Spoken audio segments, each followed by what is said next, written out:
भगवान की जय। श्री मौनी बाबा भगवान की जय। श्री सद्गुरुवे नमः। श्री सद्गुरुवे नमः।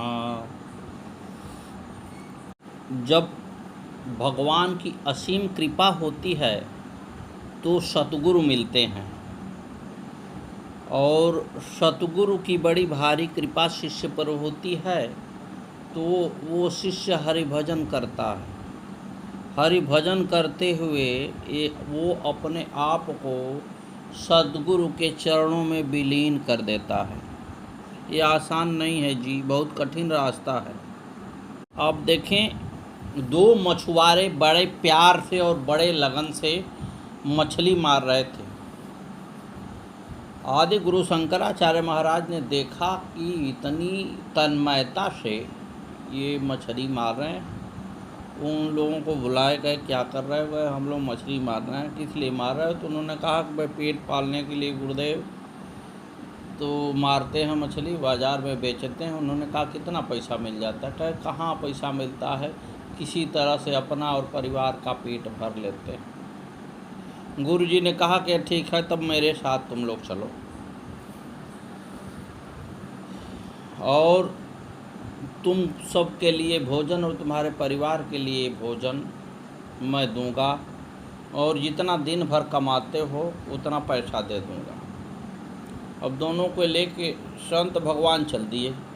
अपने कुटी पर पहुँचे तो वहाँ कहे कि तुम जो है भगवान के नाम का जप करो। हर कीर्तन उन्होंने बता दिया कि नारायण नारायण नारायण यही करो। थोड़े देर वो लोग किए। जब प्रभु के सुंदर नामों का वर्णन शुरू हो जाता है, कीर्तन हो जाता है, तो शरीर में जलन पैदा होती है। जलन क्यों पैदा होती है? पाप को नष्ट करने के लिए। पाप नष्ट होना शुरू हो जाता है।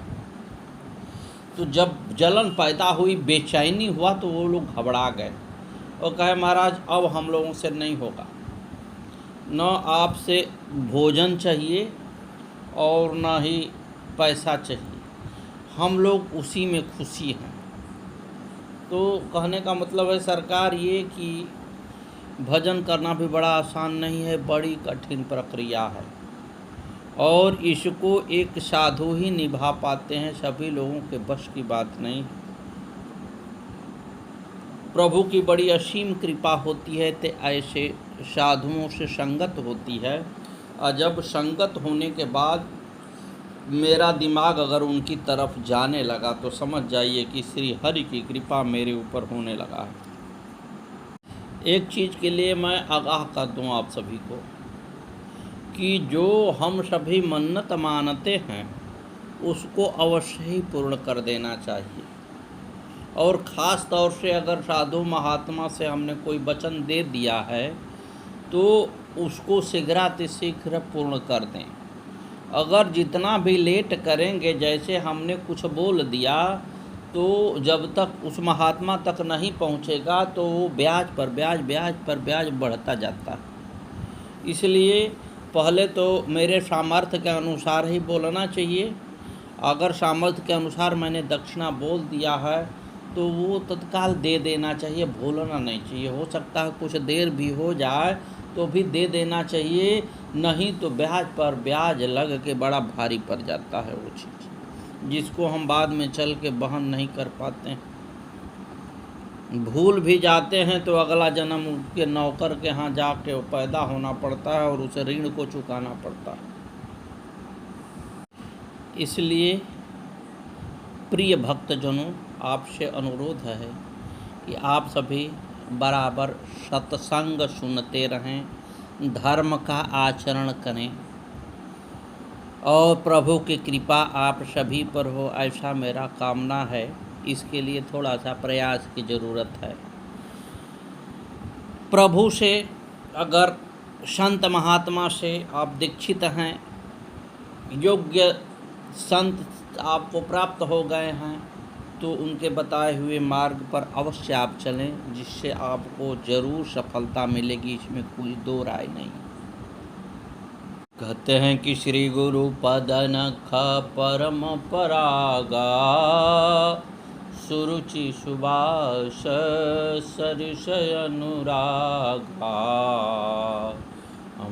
मोरी मैं चूरन चारो समन सकल भवर्ज परिवारो। सद्गुरुवे नमः। श्री गुरु पद नख मणिगण ज्योति सुमिरत दिव्य दृष्टि होती। सद्गुरुवे नमः। गुरुदेव के सुंदर चरणों का, कमलवत चरणों का ध्यान लगाते हुए कथा को आगे बढ़ाते हैं। व्यास जी बोले, मुनि की बात सुनते ही उनकी माया से मोहित होने के कारण बिना कुछ सोच विचारे राजा ने अकस्मात कह दिया, सारा राज्य आपको दे दिया।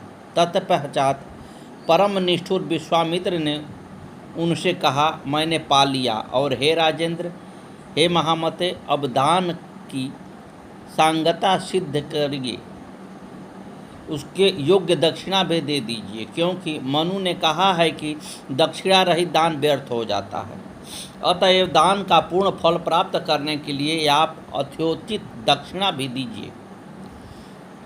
मुनि के यह कहने पर राजा हरिश्चंद्र उस समय बड़े आश्चर्य में पड़ गए। उन्होंने मुनि से कहा, हे स्वामी, आप यह तो बताइए कि इस समय कितना धन आपको और देना है। हे साधो, दक्षिणा के रूप में निष्क्रिय द्रव्य का परिणाम बता दीजिए। हे तपोधन, आप निश्चिंत रहिए, दान की पूर्णता के लिए मैं वह दक्षिणा अवश्य दूंगा। विश्वामित्र बोले, हे राजन, आप 2.5 भार स्वर्ण दक्षिणा के रूप में अभी दीजिए। महाराज ने, यह धन भी मैं आपको दूंगा। उसी समय राजा के सैनिक जो बिछुड़ गए थे वहाँ महाराज को देखकर बड़े प्रसन्न हुए। महाराज को उदास मन देख करके सांत्वना देने लगे। राजा हरिश्चंद्र सोचने लगे, मेरी बुद्धि भ्रमित हो गई। इस मुनि ने कपट करके मेरा सब कुछ लेकर मुझे ठग लिया है। चिंताग्रस्त व्यथित मन से अपने महल में पहुँचे। रानी ने उदासी का कारण पूछा तो महाराज ने सब कुछ बता दिया। उस दिन महाराज ने भोजन भी नहीं किया। दूसरे दिन प्रातःकाल होने पर ही राजस्त्यज स्वराज्यं में देहि वाचं प्रतिश्रुतं सुवर्णस्पृश्य राजेन्द्रं सत्यभाग्य भव संप्रतम। विश्वामित्र बोले, हे राजन, अपना राज छोड़िए और अपने वचन से संकल्पित इस राज्य को मुझे दे दीजिए। हे राजेंद्र, अब प्रतिज्ञा की हुई सुवर्ण की दक्षिणा भी दीजिए और सत्यवादी बनिए। स्वामीन् राजतवेदं मे मया दत्तं कुलाधुनः वक्तात्यंगमिष्यामि मां चिंता कुरु कौशिकः। हरिश्चंद्र बोले, हे स्वामी, मेरा यह राज्य आपका है, क्योंकि मैंने इसे आपको दे दिया है। हे कौशिक, इसे छोड़कर अब मैं अन्यत्र चला जाऊंगा, आप चिंता न करें। महाराज हरिश्चंद्र के छल कपट से दान दिया। शास्त्र में धन के 3 गतियाँ बताई गई है। दानं भोगो नाशीस्त्रं गतयो भवन्ति वित्तस्यः यो न ददाति न भुक्ते तत्सं तृतीया गति भवति। हाथों की शोभा दान देने से ही कही गई है। श्रोतं श्रुतेनैव न तु कुण्डलेन दानेन पाणिनं तु कंकणेन विभाति कायं करणापराणां परोपकार न तो चंदनेन अन्यत्र। किसी विद्वान ने कहा है, मुखं पवित्रं यदि राम नामं, हृदय पवित्रं यदि ब्रह्म ज्ञानम, चरणों पवित्रम यदि तीर्थगमनं, हस्तो पवित्रम यदि पुण्यदानम। बड़ा सोचते, मैंने दान में राज्य दिया है, अब लेने वाले के मन का भाव कपटपूर्ण था, फिर भी मैं खुश हूँ कि मैंने मांगने वाले को बिना दिए वापस नहीं भेजा। यह सोचते सोचते नगर से रानी और पुत्र सहित जब बाहर जा रहे थे तो नगर निवासी विश्वामित्र को कोसने लगे, बुरा भला कहने लगे। तभी विश्वामित्र आकर बोले, राजन, मेरी दक्षिणा का स्वर्ण अभी तुमको देना चाहिए। यदि नहीं देना हो तो मना कर दो, मैं छोड़ दूंगा। चाहो तो अपना राज्य भी वापस ले लो। महाराज हरिश्चंद्र कहने लगे, महाराज आप निषाद छोड़िए, मैं भोजन तभी करूंगा जब आपकी दक्षिणा का स्वर्ण दे दूंगा। हे मुनि, मैं दान देकर के न कैसे कह दूं?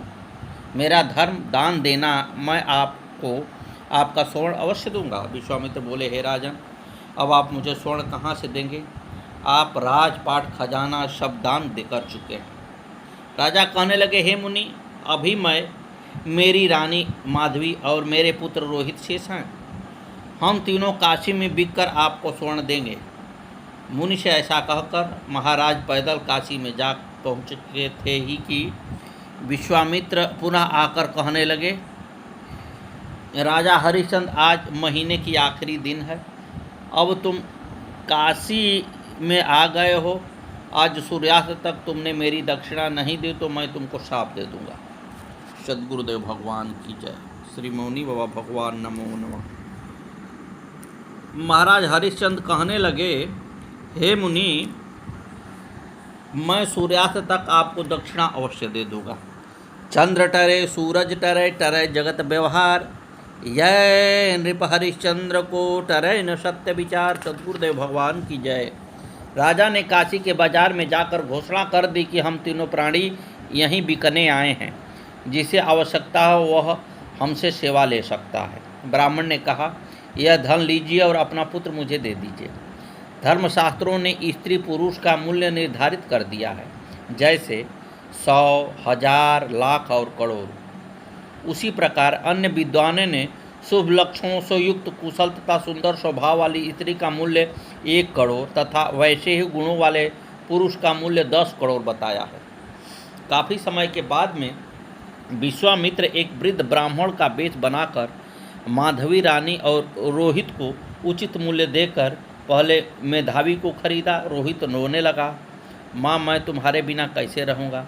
फिर उसे भी उचित मूल्य पर खरीदकर बेरहमी से घसीटा हुआ प्रताड़ित करता हुआ ले गया। महाराज करुण विलाप करने लगे। फिर उन्होंने 11 स्वर्ण मुद्राएं विश्वामित्र को अर्पित कर दी। विश्वामित्र कर्कश वाणी में कहने लगे, दिन का चौथा प्रहर उपस्थित है। यदि सूर्यास्त तक मेरी पूरी दक्षिणा नहीं मिली तो मेरा शाप झेलने को तैयार हो जाओ। शोक संतप्त महाराज बाजार में कहने लगे, सूर्यास्त से पहले कोई मुझे सेवक के रूप में खरीदना चाहता है तो मैं बिकने के लिए तैयार हूँ। तभी वहाँ हाथ में मोटी लाठी लेकर एक सज्जन उपस्थित हुए। वो सज्जन कौन थे? शीघ्र ही वह चंडाल का रूप धारण करके धर्मदेव आ पहुँचे। उस चंडाल के शरीर से दुर्गंध आ रही थी। उसका वक्षस्थल भयानक था, उसकी विशाल दाढ़ी थी, उसके दांत बड़े थे और वह बड़ा निर्दयी लग रहा था। उस नराधम तथा भयावने चंडाल के शरीर का वर्ण काला था। उसका उदर लंबा व बहुत मोटा था। उसने अपने हाथ में एक जर्जर लाठी ले रखी थी और वह 100 की माला पहने हुए था। महाराज हरिश्चंद्र कहने लगे, हे मुनिवर, मुझे किसी दूसरे आदमी को बेच दे। विश्वामित्र बोले, जब तुमको खरीदने ग्राहक आ गया है फिर उससे धन लेकर उसके सेवक बन करके मेरा धन मुझे क्यों नहीं दे रहे हो? राजा बोला, मुनिवर, मैं चंडाल के साथ कैसे रह पाऊँगा? मैं आपकी शरण में हूँ, आप जैसा कहेंगे वैसा ही करूँगा। विश्वामित्र चंडाल से बोले, इधर आओ, तुम इसको मुझे क्या मूल्य दोगे? मुझे इससे कोई प्रयोजन नहीं, मुझे तो धन चाहिए। एवं मुक्ते तदा तेनं स्वपचो हृष्टमानसः अगत्यं सान्निधौ तूर्णं विश्वामित्रमभासतः। व्यास जी बोले, उनके इस प्रकार कहने पर चंडाल के मन में प्रसन्नता आ गई। विश्वामित्र के पास तत्काल आकर वह उनसे कहने लगा। चंडाल बोला, हे द्विजवर, प्रयाग के 10 योजन विस्तार वाले मंडप की भूमि को रत्नमय कराकर मैं आपको दे दूंगा। इसके विक्रय से आपने मेरा यह महान कष्ट दूर कर दिया है। ततो रत्न सहस्त्राणी सुवर्ण मणिमुक्तिको चंडालेन प्रदत्तानि जाग्राहं द्विजशतमः। व्यास जी बोले, तत्पश्चात स्वर्ण मणि और मोतियों से युक्त हजारों प्रकार के दिए गए रत्नों को द्विश्रेष्ठ विश्वामित्र ने प्राप्त किया। हे राजन, उसी समय जब प्रवीर नाम का चंडाल लेकर चला और राजा से बोला, तुम्हें सदैव मेरी आज्ञा का पालन करना होगा तथा मृत व्यक्ति ग्रहण करना तुम्हारा एकमात्र कार्य है। उसी समय सहसा अंतरिक्ष में यह आकाशवाणी हुई कि हे राजा, आपने मेरी दक्षिणा दे दी और आप ऋण से मुक्त हो गए हैं। विश्वामित्र जी कहने लगे, हे राजन, अब आपका कार्य इस प्रवीर चंडाल की आज्ञा पालन ही होगा। ऐसा कहकर धन को लेकर वहां से वो चले गए। विश्वामित्र जी के चले जाने पर चंडाल राजा को बात करके प्रताड़ित करता हुआ घर ले गया और जंजीर से बांधे राजा को घर में बंद कर दिया। चंडाल के घर में रहते हुए राजा अन्न जल का त्याग कर अपने इस समय होने वाले कष्ट पर विचार करने लगे। मैं राजा था, मेरी रानी, मेरा लाडला पुत्र और मेरी मंत्री आदि सभी ने आज विलग होकर कष्ट पा रहा हूँ। मेरी रानी और प्यारा पुत्र जाने किस दशा में होगा। चंडाल ने 5वें दिन राजा को मुक्त किया और शमशान पर जाकर मृत व्यक्ति के वस्त्र लेने का आदेश दिया कि तुमको काशी के दक्षिण भाग वाले शमशान से कभी हटना नहीं है, न्यायपूर्वक अपना कार्य करते रहना। आज महाराज हरिश्चंद्र अयोध्या के राजा से शमशान पर मृतकों के वस्त्र उठाने वाले हो गए। समय प्रबल होता है साहब, समय कब किसका क्या करा दे कहना बड़ी कठिन है। से सावधान रहें, प्रभु के भजन से ही समय सही हो सकता है। एक दिन कृष्ण को रणछोड़ नाम पड़ियो, एक दिन कंस को पछाड़ दियो क्षण में। एक दिन अर्जुन ने महाभारत जीत लियो, एक दिन भीलन ने लूट लियो वन में। देखिए समय कितना बलवान होता है। वही अर्जुन जो महाभारत में महाभारत को जीत लिए थे, वही भीलन जो हैं सब जंगल में रहने वाले लोग लूट लिए थे उनको। एक दिन रावण ने 10 दिशा जीत लियो, एक दिन 10 सिर कटे रहे रण में। अरे नर ज्ञानी तू कहाँ पे गुमान करे, सूरज की तानी गति होती एक दिन में। सद्गुरुदेव भगवान की जय। इसलिए आए मन मूर्ख सतर्क हो जाओ, अगर अब नहीं सतर्क हो गए तो कब होगे। महाराज हरिश्चंद्र ने काशी के दक्षिण भाग में शमशान घाट पर अपना चंडाल द्वारा बनाया गया कर्म करने लगे। वहाँ दिन रात भयंकर चित्कार, हाय बेटा, हाय पिताजी, हाय पतिदेव, हाय गुरुदेव आदि आवाज़ सुने धुएं से सियारों कुत्तों से भरा रहता और जले मुर्दों से दुर्गंध, धुआं से शमशान दूषित रहता, दुर्गंध आती रहती।